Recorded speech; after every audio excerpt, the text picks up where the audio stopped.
അമ്പലപ്പുഴ പാൽപ്പായസത്തെക്കുറിച്ച് എല്ലാവർക്കും അറിയാലോ. ഗുരുവായൂർ ക്ഷേത്രത്തിലെ പാൽപ്പായസം പോലെ തന്നെ അത്രയും വിശേഷപ്പെട്ട പാൽപ്പായസമാണ് അമ്പലപ്പുഴയിലേത്.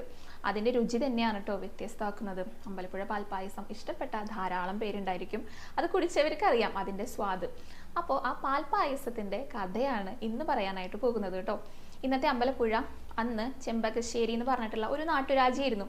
അവിടുത്തെ രാജാവ് ചതുരംഗ കളിയിൽ അതീവ തൽപരനായിരുന്നു. ചതുരംഗ ഭ്രാന്തൻ തന്നെ വിളിക്കാം, അത്രയും മിടുക്കനായിരുന്നു അദ്ദേഹം. അപ്പൊ എല്ലാ ദിവസവും ചതുരംഗം കളിക്കാനായിട്ട് ഇങ്ങനെ ക്ഷണിക്കും. അപ്പൊ ആരും പേടിച്ചിട്ട് പോകില്ല കേട്ടോ, കാരണം രാജാവ് അത്രയും മിടുക്കനാണ്, തോറ്റു പോകുന്നുള്ള കാര്യം ഉറപ്പാണ്. അങ്ങനെ ഒരു ദിവസം ചതുരംഗം കളിക്കാനായിട്ട് അദ്ദേഹം എല്ലാവരെയും ക്ഷണിച്ചു. ആരും പോയില്ല.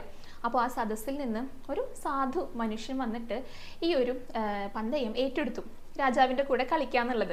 അപ്പോൾ പിന്നെ പന്തയം വെക്കൂലോ, എന്തെങ്കിലും ഒന്ന് പണയം വെച്ചിട്ടാണ്, അല്ലെങ്കിൽ എന്തെങ്കിലും ഒരു കാര്യം പറഞ്ഞിട്ടാണല്ലോ നമ്മൾ കളിക്കാനായിട്ട് ഇരിക്കുക.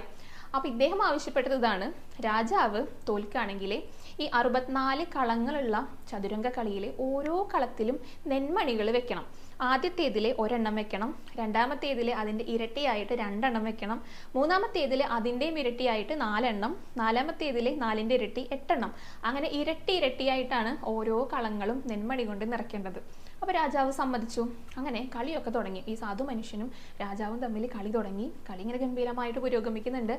അവസാനം കളിയിൽ രാജാവ് തോറ്റു. അപ്പോൾ പിന്നെ തോറ്റു കഴിഞ്ഞാൽ ആ പന്തയം വെച്ചതുപോലത്തുള്ള കാര്യങ്ങൾ ചെയ്യണമല്ലോ. അങ്ങനെ രാജാവ് ഓരോ കളത്തിലും നെന്മണികൾ ഇങ്ങനെ വെച്ചു തുടങ്ങി കേട്ടോ. ആദ്യത്തെ കളത്തിൽ ഒരെണ്ണം വെച്ചു, പിന്നെ 2 എണ്ണം, പിന്നെ 4 എണ്ണം, പിന്നെ 8 എണ്ണം.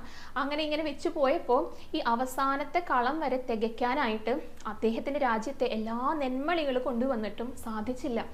അപ്പോഴാണ് അദ്ദേഹത്തിന് മനസ്സിലായത് താൻ ശരിക്കും തോറ്റുപോയി എന്നുള്ളത്. അപ്പോൾ പിന്നെ ഈ കളിക്കാനായിട്ട് വന്ന ആ ഒരു സാധു മനുഷ്യൻ തൻ്റെ രൂപം അപ്പോഴാണ് പുറത്തെടുത്തത്. അത് വേറെ ആരും ആയിരുന്നില്ല കേട്ടോ, അത് സാക്ഷാൽ ഭഗവാനായിരുന്നു.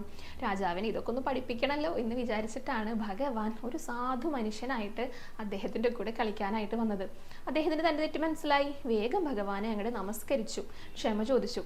അപ്പോൾ ഭഗവാൻ പറഞ്ഞു, അപ്പോൾ കളിയിൽ തോറ്റ സ്ഥിതിക്ക് ആ കടം ഒന്ന് വീട്ടണമല്ലോ. അപ്പോൾ എങ്ങനെയാണ് വീട്ടുക?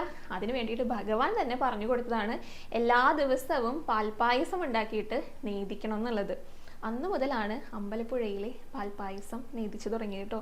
ഇത്രയും രുചികരമായിട്ടുള്ള പാൽപ്പായസം നമുക്ക് എല്ലാവർക്കും ലഭിച്ചു തുടങ്ങിയത്.